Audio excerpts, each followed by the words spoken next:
What's up, ancient Egypt? It's me. Join me as we explore ancient history's most powerful, influential women and revisit their power moves in our Cleopatra series. Let's get into it. Part 1. Who was Cleopatra? It was about 2,100 years ago when the rulers of Egypt were still building pyramids. But by the time the year 69 came around, those pyramids were being turned into tombs for pharaohs like Cleopatra. And back then, if you were born into the royal family, you were pretty much set for life. No worries about student loans or finding a job because the gig was already waiting for you.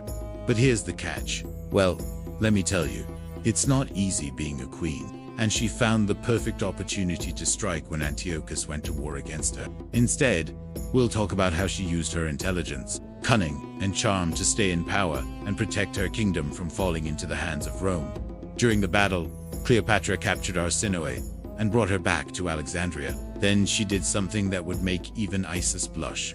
Cleopatra also opened up trade with India and renewed Egypt's alliance with Rome. Those rules stated that the throne should pass down through male descendants of Ptolemy the first, and that any females should only act as regents until a male heir came along. This meant that Cleopatra couldn't pass on the throne to any of her children. Basically, he was a member of the three-men ruling body that controlled the empire. According to legend, Cleopatra received word that Octavian's fleet was approaching and decided to flee to India. But once, back in Alexandria, Cleopatra had second thoughts. She didn't want to marry Pothinus's son, so she had him killed and then sailed away to Athens. There she laid low for a while, living off the wealth she had stashed away in the Acropolis. But on the way, her ship wrecked, and she ended up in the coastal city of Our series has an episode all about Cleopatra, and it will show you how this iconic ruler really lived. You'll learn what her tomb may have looked like, hear about her rivalry with her sister, and find out if she really did have a venomous snake for a pet. Don't miss out on all the intrigue, adventure, and mythology surrounding one of history's most famous queens. There she met the local governor, a guy named Pothinus, who offered her refuge in his palace. She released poisonous snakes into the audience at the Colossus of Colossus, causing the crowd to panic and flee. In the chaos, she and Caesarion managed to escape and hide in the temple of the goddess Isis. But it wasn't enough. Octavian found them and executed Caesarion, then took Cleopatra back to Rome as his prisoner. But Cleopatra wasn't interested in hanging out in Tarsus.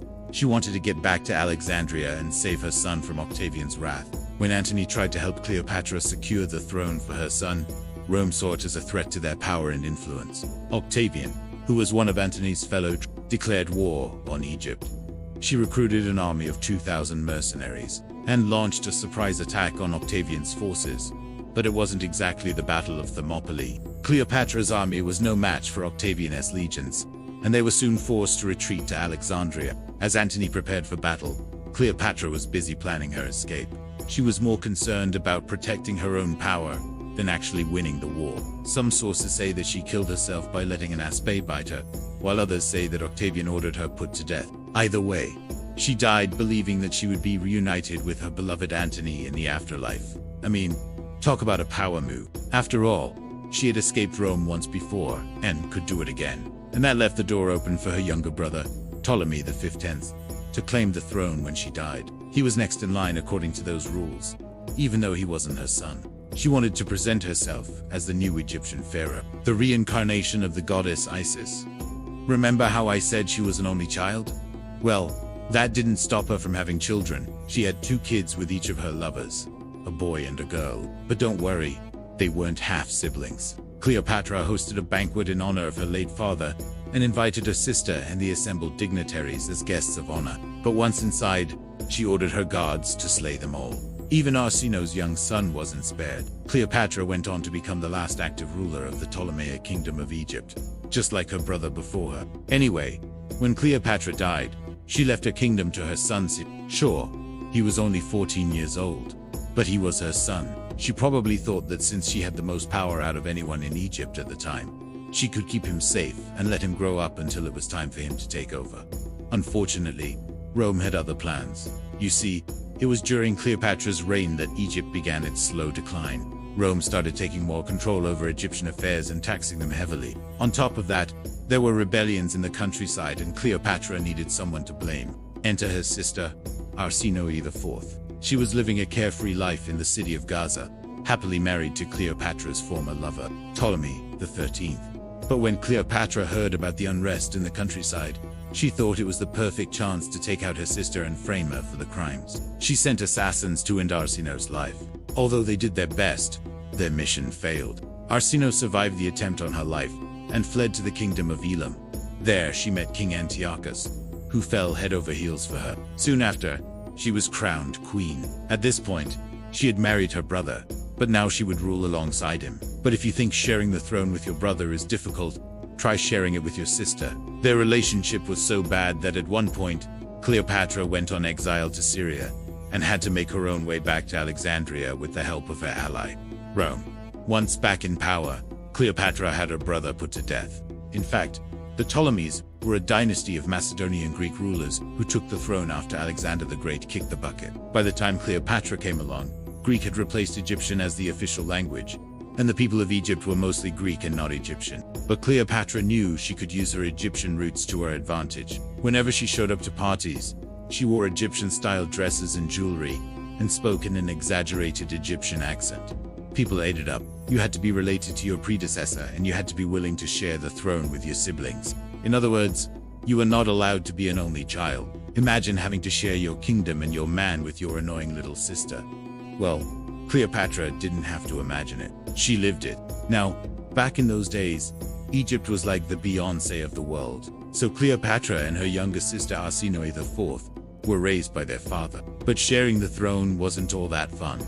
Ptolemy liked to keep his daughters on their toes. For example, he hired spies to listen in on conversations between Cleopatra and her ladies-in-waiting, looking for any signs of conspiracy against him. But what he didn't know wouldn't hurt him. Cleopatra might have been just 14 years old at the time, but she was already playing the game better than the rest. Everyone knew and respected its name. And Cleopatra, well, she was determined to keep it that way. You see, her dad was Ptolemy XII, king of the Egyptian kingdom. Cleopatra's mom, Cleopatra V, had given up the throne to become a nun. When Ptolemy died in 101 AD, Cleopatra was only 21 years old. Now, you might be asking yourself, why would she do such a thing?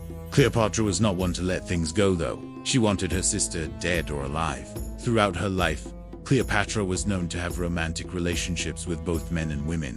But that's not what we're focusing on today. Part 2. The Egyptian queen takes on Rome. So Cleopatra was the last active ruler of the Ptolemaic kingdom of Egypt, but she wasn't the first. She also made sure that every coin minted during her reign bore her image and that of her ancestors, including the legendary pharaohs. The problem was that none of her children were legitimate heirs according to the rules of the Ptolemaic dynasty. Part 3. What went down in Alexandria, you know? I'm kind of starting to understand why Cleopatra had it out for her own siblings. These people were toxic. See, Cleopatra's last lover, Mark Antony, was a Roman general who had become one of the triumvirs of Rome. But the second time around, she ended up meeting her demise. So she struck a deal with Pythias. He would lend her some ships so she could sail back to Egypt, and in exchange, she would marry his son. Meanwhile, Octavian had taken control of Egypt and made Caesarion his prisoner. But Cleopatra wasn't going to let her son rot in a Roman jail. There, Cleopatra and Caesarion made their last stand. They were trapped in the royal palace with Octavian soldiers closing in on them. But Cleopatra had one trick left, and that's where her story comes to an end. If you love everything ancient Egypt, I've got a treat for you.